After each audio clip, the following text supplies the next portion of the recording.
সম্প্রতি মদন উপজেলায় ধর্ষণ নিয়ে ভিডিও ভাইরাল হওয়ায় অভিযুক্ত ব্যক্তির বক্তব্য প্রকাশ।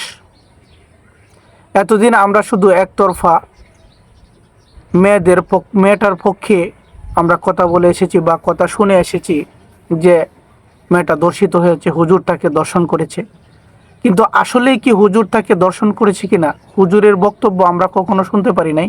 আজকে দেখি হুজুরের বক্তব্য প্রকাশ পেয়েছে, হুজুরের বক্তব্য ভাইরাল হয়েছে। হুজুর কি বক্তব্য দেয়, এই বক্তব্য অনুযায়ী আমরা বিবেচনা করি এমনকি আসলেই এই বিষয়টা নিয়ে ডিএনএ টেস্ট করা অবশ্যই প্রয়োজনীয় আমি মনে করি। আপনারা হুজুরের বক্তব্যটা শুনে আপনারা কমেন্টস করেন, ভিডিওটা বেশি বেশি শেয়ার করেন।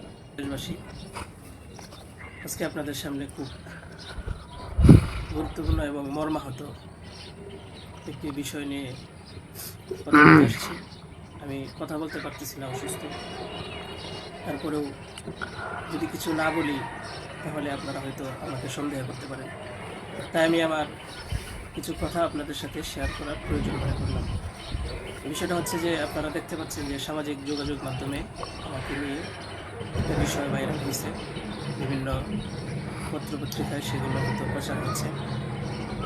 তো আমি আপনাদের বলবো যে এই বিষয়টার সাথে, যে বিষয়টা মেঘলা নামক একটা মেয়ে এবং আমার ছবি দিয়ে যে একটা অপপ্রচার করা হচ্ছে, অপবাদ রটানো হচ্ছে, এটার সাথে আমি কোনোভাবেই সম্পৃক্ত না। আমি এটার বিষয়ে কিছুই জানি না।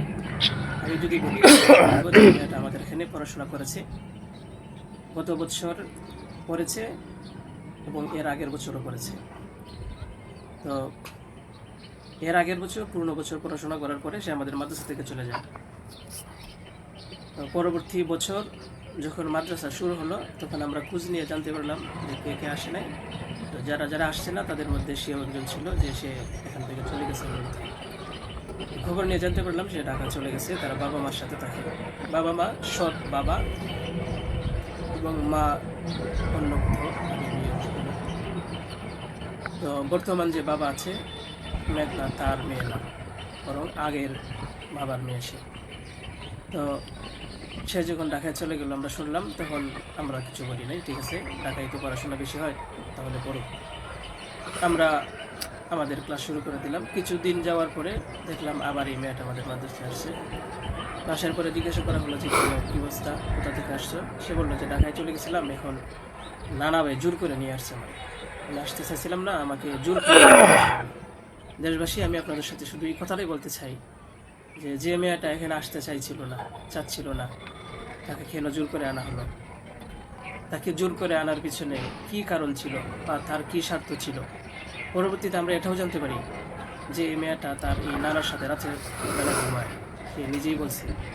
কেন বলছে? যখন আমরা জিজ্ঞাসা করলাম যে তুমি হিজাব পরো না, অন্য মেয়েরা হিজাব পরে, তুমি বোরখা পরো না, অন্য মেয়েরা বোরখা পরে, কারণ তার চলাফেরা সম্পূর্ণ আলাদা ছিল। আপনারা চাইলে গ্রামে গিয়ে মাদ্রাসার ছাত্রছাত্রী যারা আছে তাদের সাথে কথা বলে দেখতে পারেন যে সে সম্পূর্ণ আলাদা ছিল। তার কোনো কিছুই আমাদের কমনের ভিতরে ছিল না, আমরা তাকে কন্ট্রোল করতে পারছিলাম না। তো সে এইভাবে কিছুদিন থাকার পরে আমরা যে হয়তো তাকে আমরা রাখতে পারবো না, কারণ আমরা তাকে কন্ট্রোল করতে পারছি না। হয়তো মেয়েটা অন্য কোথাও গিয়ে যদি কন্ট্রোলে থাকতে পারে, পড়াশোনা করে, তাহলে এটা তার জন্য ভালো। তাই আমরা তার গার্জেনের কাছে বললাম, তার মাকে আমরা বুঝিয়ে বললাম। আমাদের উদ্দেশ্য এটাই ছিল যে তার মা যেন তাকে বুঝিয়ে বলে যায় যে হুজুরের কথা মেনে চলবা, মাদ্রাসার নিয়মকানুন মেনে চলবা, এই কথাগুলো উনি বুঝিয়ে যাবেন। কিন্তু উনি কী করছেন যে ওনার মেয়েকে উনি বলছে যে না, আমি এখানে রাখবো না, নিয়ে চলে যাব। তো আমাদের এখান থেকে প্রায় 5-6 মাস আগে আমাদের মাদ্রাসা থেকে নিয়ে চলে গেছে।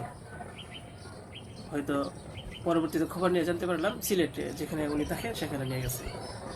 তো নিয়ে যাওয়ার পরে এখন কিছুদিন আগে আবার আসছে, এসে বলতেছে যে এই দুর্ঘটনা যে খুব বড় সমস্যা। যে কথাটা শোনার পরে আমার মতো একজন সাধারণ মানুষ, আমি আর সহ্য করতে পারছি না, আমি আর নিজেকে ঠিক রাখতে পারি নাই। আমি একেবারে অসুস্থ হয়ে পড়ছি। কারণ আপনারা হয়তো জানেন যে অনেকেই আমার ফ্যামিলি আছে, আমার বাচ্চা আছে, আমার বিবি সাহেব আছে, আমার আত্মীয় স্বজন আছে। আপনারা বলুন তো, আমার নামে যে বিষয়টা প্রচার হচ্ছে, এটা আমার ফ্যামিলির লোকেরা দেখে আমাকে কী বলছে, কী ভাবছে, সেটা সঠিক তদন্ত করুন। আমি কখনোই দেশের আইনের প্রতি অবাধ্য না, আমি শ্রদ্ধাশীল। দেশের আইন আছে, সে আইন সঠিক অপরাধী যে তাকে খুঁজে বের করবে। আপনারা অপরাধী খুঁজে বের করার আগেই যদি আমাকে অপরাধী বানিয়ে ফেলেন, তাহলে তো আসল অপরাধী পার পেয়ে যাবে, আসল অপরাধী তো ছাড়া পেয়ে যাবে। আপনাদের কাছে আমি অনুরোধ করে বলি, আপনারা আসল অপরাধীকে খুঁজে বের করুন, টেস্ট করা হোক যে আসলেই এ বাচ্চা বাবাকে। আপনারা আমাকে টেক দিচ্ছেন, বিভিন্ন পত্রপত্রিকায় টেলিভিশনে বলা হচ্ছে। আমি আপনাদের কাছে শুধু এই কথাইগুলোই বলবো যে আল্লাহ তাআলার বিচারের উপরে যদি শ্রদ্ধাশীল থাকেন, এই বিশ্বাস করেন, তাহলে আমাকে নিয়ে আর এরকম কাজ করবেন না। আপনারা সঠিক তদন্ত করে সঠিক অপরাধীকে খুঁজে বের করুন। আমি আপনাদের সামনে আর কথা বলতে পারতেছি না। আপনারা সবাই ভালো থাকবেন, ইনশাআল্লাহ পরবর্তীতে আরও কথা হবে ইনশাআল্লাহ। আসসালামু আলাইকুম। তো আপনারা তার বক্তব্যটা শুনলেন। প্রশাসনের কাছে আমার বিনত অনুরোধ বা আমাদের বিনত অনুরোধ, আমরা যারা শুনছি ঘটনাটা, বিনত অনুরোধ, এই ঘটনার সুষ্ঠু বিচার হোক। এমনকি এই সুষ্ঠু তদন্তের মাধ্যমে যদি হুজুর নির্দোষ হয়ে থাকে, তাহলে এই মেয়েটাকে প্রকাশ্যে পাথর মেরে হত্যা করা হোক। আর নয়তো যদি হুজুর দূষিত হয়ে থাকে, তাহলে হুজুরকে পাথর মেরে প্রকাশ্যে হত্যা করা হোক। ভিডিওটা সবাই বেশি বেশি শেয়ার করে দেন।